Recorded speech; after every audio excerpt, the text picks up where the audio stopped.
በሕይወትህ አበቃ፣ ሁሉም ነገር አከተመ ብለህ ተስፋ የቆረጥክበት ጊዜ ነበር? ብቻህን በጨለማ ማንም የሌለህ እስኪመስልህ ድረስ ተሰምቶህ ያውቃል? እንግዲያውስ ይህ መልእክት ለአንተ ነው።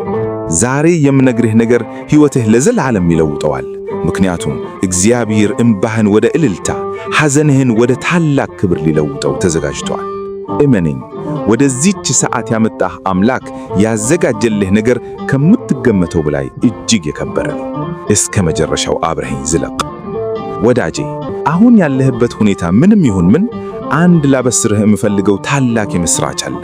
አሁን ወደ አዲስ እጅግ ውብና ክቡር ወደ ሆነ ስፍራ እየተጓዝክ ነው። ይህ የምትሄድበት ቦታ ዝም ብሎ የአካል መገኛ ለውጥ አይደለም። ይህ የመንፈስ የሕይወትና የክብር ሽግግር ነው።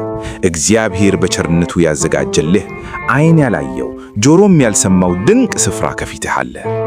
ይህ አዲሱ ምዕራፍ ልብህ ሲመኘው የኖረው ነገር ሁሉ በቅርብ ርቀት የሚገኝበት የምሕረት ምድር ነው።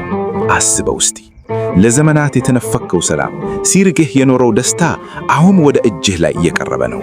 በዚህ አዲስ ምዕራፍ ውስጥ ሕይወት እንደ ቀድሞ አታጋላትህም፣ እንደ ቀድሞ አታደክመህም።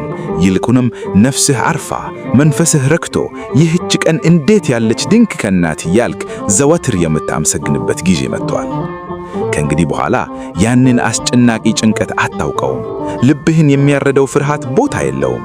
ነገ ምን ሆናለሁ፣ ምን እበላለሁ፣ ምን እለብሳለሁ የሚለው የጎደሎነት መንፈስ ከአንተና ከቤትህ ለዘላለም ተወግዷል። እግዚአብሔር ሊባርክ ሲወድ እንዲህ ነው። ነገሮች ሁሉ ይቀላሉ። ሕይወት በቀላል መንገድ ትጓዛለች ማለት ሳይሆን የእግዚአብሔር ጸጋ ስለሚደግፍህ ቀንበሩ ይላላል፣ ሸክሙም ይቀላል። በረከት ወደ አንተ የሚመጣው ያለ ድካም፣ ያለ ጭንቅ እንደ ወንዝ እየፈሰሰ ነው።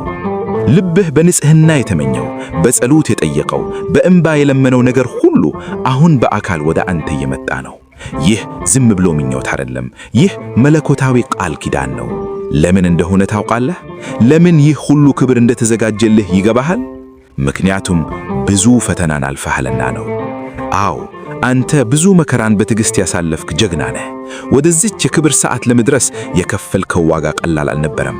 እሳት ውስጥ ገብተህ ወጥተሃል። ወንዙ ሲያጠልቅቅህ፣ ማዕበሉ ሲያላግህ አምላኬ ሆይ የት አለህ ብለህ በምሬት የጮኽባቸውን ሌሊቶች እግዚአብሔር አይረሳም። አንተ ግን አልሞትክም። አንተ ግን አልጠፋህም። እግዚአብሔር በክንፎቹ ጥላ ስር ጠብቆ አቆይቶሃል።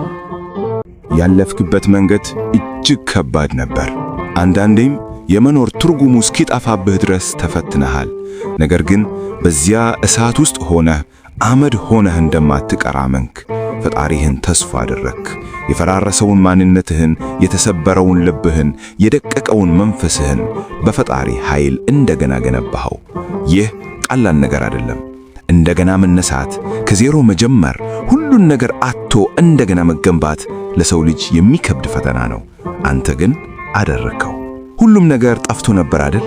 ክብርህ፣ ገንዘብህ፣ ጤና ወይም የሰዎች ፍቅር ሁሉም የራቁህ መስሎህ ነበር።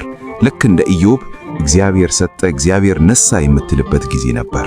ነገር ግን ልዑል እግዚአብሔር እንዲህ ይልሃል፣ የጠፋብህን፣ የተወሰደብህን፣ አንበጣ የበላብህን ዘመን እኔ እመልስልሃለሁ። የሰማይና የምድር ጌታ ቃል ኪዳን ይህ ነው። ያጣኸውን ነገር እጥፍ ድርብ አድርጎ ከበፊቱ በበለጠ ጥራት፣ ከበፊቱ በበለጠ ክብር ሊተካው ወስኗል።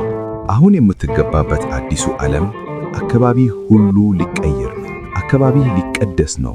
እስካሁን ድረስ ሲጎትቱ፣ ሲያስጨንቁ፣ መንፈስህን ሲያደክሙ የነበሩ ነገሮች ከዚህ አዲስ ምዕራፍ ጋር አብረው አይቀጥሉም። እግዚአብሔር ሲያወጣ ከአካባቢህም ይለይሃል።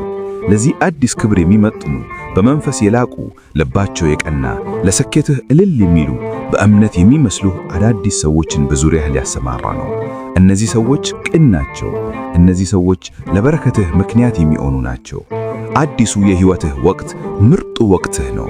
ከእንግዲህ ወዲህ ወደ ኋላ መመልከት የለም። ጉዞው ወደ ላይና ወደፊት ብቻ ነው። እስቲ መለስ ብለህ አስበው። ያንን የሚያስጨንቅ ዘመን እንዴት ተሻገርከው? እንዴት ቻልክ? በሰው አቅም አይቻልም ነበር። ነገር ግን አንተ በመከራ ውስጥ ሆነህ ራስህን አልጣልህም። ይልቁንም በመከራው ውስጥ ተማርክበት። ዕውቀትህን አሰፋህ፣ ጥበብን ፈለክ፣ ወደ እግዚአብሔር ይበልጥ ተጠጋህ። መከራው እንዲሰብርህ ሳይሆን እንዲሰራህ ፈከርክለት። ወርቅ በእሳት ሲፈከን እንደሚጣራ አንተም በመከራ ውስጥ ነጥረህ ወጣህ። እናም ይህ ድል ያንተ ድል ብቻ አይደለም። ሳታውቀው ለብዙዎች ብርሃን ሆነሃል። ብዙ ሰዎች ያንተን ጽናት አይተው እሷ ካለፈችው እኔም እችላለሁ ብለው ተስፋ አግኝተዋል። በምግባርህ፣ በጽናትህ፣ በዝምታህ ለብዙዎች ስብከት ሆነሃል። ሰዎች ከራሳቸው የመንፈስ ጭንቀት፣ ከራሳቸው ሲኦል እንዴት መውጣት እንደሚችሉ በተግባር አሳይተሃቸዋል። ለሰዎች ሰጠኸው ተስፋ የሆንካቸው ብረታት ዋጋው በምድር ሚዛን አይለካም። ይህ የሰማይ ዋጋ ያለው ነው።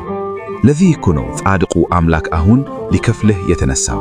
መልካም ያደረገ መልካም ያገኛል እንደሚባለው ለሰዎች የሰጠኸው ፍቅር፣ ያሳየኸው ርኅራኄ፣ የዘራኸው የበጎነት ዘር አሁን አድጎ አብቦና አፍርቶ ወደ አንተ እየተመለሰ ነው። በቀጥታም ይሁን በተዘዋዋሪ በሰዎች ሕይወት ላይ ያመጣኸው ለውጥ እግዚአብሔርን ደስ አሰኝቶታል። አንተ ለዚህ ዓለም በረከት ሆነሃል። ስለዚህ ሰማያት በረከትን ሊያዘንቡልህ ተከፍተዋል። ወዳጄ፣ የልብህ መሻት ሊፈጸም ነው። ጸሎትህ ሊመለስ ነው። ያ የተስፋ ቃል ኪዳኑ ዛሬ በአንተ ቤት ይፈጸማል። ተዘጋጅ። የሐዘን ማቅህን አውልቀህ የደስታ ልብስ የምትለብስበት፣ አመዱን አራግፈህ ዘይት የምትቀባበት ጊዜ አሁን እየመጣ ነው። በመጨረሻም ይህንን መልእክት በልባችሁ ላኖራችሁ፣ በፈጣሪ ተስፋ ሳትቆርጡ ለጠበቃችሁ ሁሉ እግዚአብሔር የቀና ልባችሁን አይቶ እንደ እምነታችሁ ይክፈላችሁ። ለዚህ ቻናል አዲስ ለሆናችሁ እንኳን ደህና መጣችሁ።